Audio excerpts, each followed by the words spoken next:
Good morning and welcome back. This is part 2 of the Catechism of the Catholic Church. When I say part 2, it's divided into 4 parts, the Catechism that is. First part is what we believe, our creed. Second part is liturgy. Third part is on the way we live our life. And the fourth part is on prayer. So here we go. We're beginning our next batch of videos. Second section, it's on liturgy. And through prayer, through reading the Catechism, through Scripture, I want to keep it very basic because it's very easy to get lost in the Catechism. It's very easy to get lost in theology, the teaching of God and the teaching of church, and coming across as a scholar and just confusing you, the viewer. So let's keep it simple. We're going to start out with Mass and the Eucharist. Simply put, the Eucharist, the white host that is in the tabernacle at the front of the church. It's called the Eucharist. It's actually the body of Jesus Christ. It's actually God, the creator of me, the creator of you, the creator of everything, the one that we're going to meet one day. He's actually present in that gold box at the front of the church that we call the tabernacle. He's always in there reserved. And to the right or to the left is usually a red little candle, which signifies that he's actually in that tabernacle. So when you walk into a Catholic church and you see that red little lamp, it's on, should be on, that means Jesus is present. Which is why when we walk into a Catholic church, we kneel down. We kneel before the King. And, is it more reverent to bow or kneel or whatever? All I'm going to suggest is that when you walk into a Catholic church, you acknowledge the fact that Jesus is truly present. God is always present wherever we are, but Jesus is truly present in the Eucharist, in the Catholic Church, which is why we call it the house of Jesus, which is the church. So when you walk into a church, you put your fingers into a water font and you bless yourself, which reminds us of our baptism.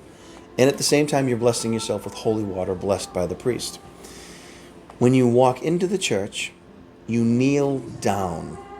And you don't want to make it look like a spasm where you kind of just go in and you go, no. Would you do that before a king if an actual king was standing there, a human being? No. You'd be very reverent, like, hello. Thank you for having me. Obviously, Jesus is way bigger than a king. He is a king, but he's not a worldly king like a King Henry VIII or whatever. Jesus is God, so he is a king in essence. So how do we treat a king? We bow before him, we kneel before him, and we acknowledge what is in front of us before we take the next step, which is Mass, which I'm going to get into. This one here is just a very basic, what is the Eucharist? Now, when we receive the Eucharist, I personally receive on my tongue, I open my mouth, I let the priest put the Eucharist in my mouth. It's what the tradition of the church always was. You also can put your hands out like this. The priest puts the Eucharist in your hand, you grab it, and you consume it. But you got to keep in mind, if the priest puts the Eucharist in your hands, and you take the Eucharist and consume him, Jesus, if there are particles on your hand, make sure you clean your hand. Put it in your mouth. Why? Well, again, this isn't figuratively speaking. It's either God or it's not God. And this is where faith comes in. If that piece of bread truly became Jesus at the consecration, and he's truly God, the creator of everything, I don't want to spill him on the floor. I don't want him trampled over. You need to revere the Eucharist as though he were God, because it is God. And the way that you act is going to affect other people in the church. There's a Latin phrase that I say a lot that the church says. It's lex orandi, lex credende. And I'm going to take it and put it in my words so that you can explain it better. The way that you worship is the way that your prayer life is going to be. The way that you behave in church is the way that you're going to live out your life. When people see you acting a certain way, they should either go, why is he acting or she acting that way? And maybe I should, and they want to inquire more. The Eucharist in the Catholic Church is the source and summit of everything. And lastly, before we make our next video, even more importantly, is make sure you know what you're approaching. St. Paul warns us, do not just go and receive the Eucharist in a state of sin. If you haven't gone to confession in a while, go to confession. It's okay.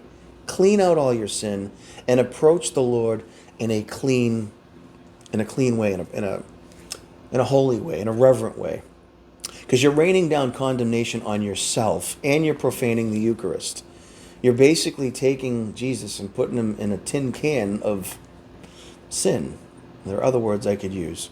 So, yes, man sins, but yes, we have the gift of confession, which is another video we're going to get into on the sacraments.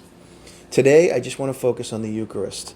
If you don't know what it is or who it is you're going to see at the Catholic Mass, you probably won't go to a Catholic Mass. You might even leave the Catholic Church and go somewhere else that makes you feel good. And feelings can get you in trouble because feelings do not equate to truth. So let's end with this. Either the Eucharist is truly the presence of Jesus, God, the maker of everything, or he's not. So it's for you to learn to educate yourself and come to that acknowledgement through faith and reason. Why do I believe that this is truly the presence of Jesus Christ? Start there.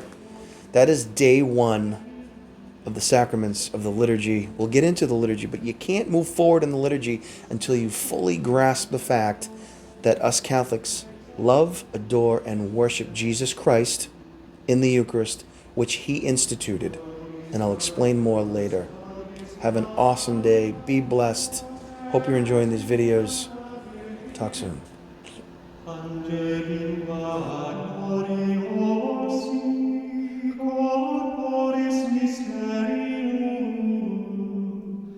Sanguinisque pretiosi